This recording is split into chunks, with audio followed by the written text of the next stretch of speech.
Je m'appelle Sœur Anne, je suis brésilienne, j'habite à Orange, ici dans le diocèse d'Avignon. Pendant que j'étais ado, je commençais à nager. Demi-journée, j'étais à l'école, et l'autre demi-journée, j'étais à la natation. Alors quand j'étais au point que j'ai eu un problème aux épaules, j'ai dû arrêter de nager. Oui, là, c'est comme c'était ça qui occupait toute ma journée, qui occupait toutes mes pensées, tout. J'étais comme en dépression, j'étais très triste, je suis devenue très triste. Bon, je participais du groupe de préparation pour la confirmation, mais j'avais toujours cette tristesse dans le cœur parce que ce que je mettais tout mon allégresse, c'était fini.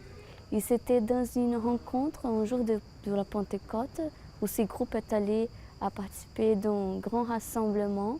Je ne sais pas qu'est-ce qui s'est passé, mais je sais que c'était très fort. Pendant les temps que je chantais l'Esprit Saint, j'ai senti quelque chose dans mon cœur qui me fait beaucoup pleurer. C'était pas la tristesse, mais c'était comme quelque chose qui me libérait.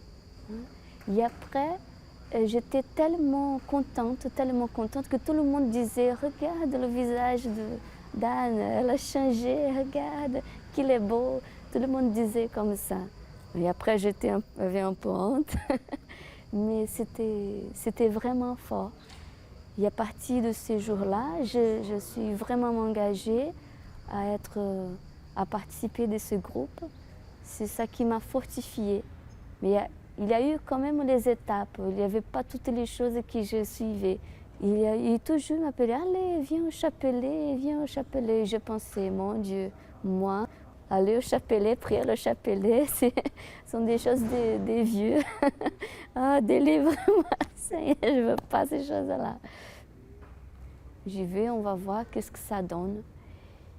Quand je suis entrée dans cette maison, mais c'était plein de jeunes, et les jeunes, ils priaient le chapelet, mais c'était quelque chose de très profond.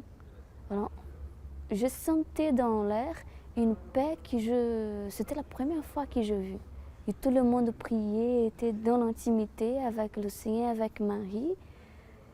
Et après, ça me donnait une telle paix, une telle joie intérieure que je me dis à moi-même, bon, maintenant je reviens tous les jeudis.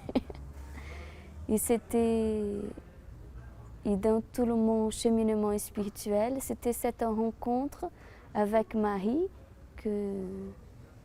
qui a été toujours ses bras, qui m'a soutenue et me soutient jusqu'à aujourd'hui en toute difficulté.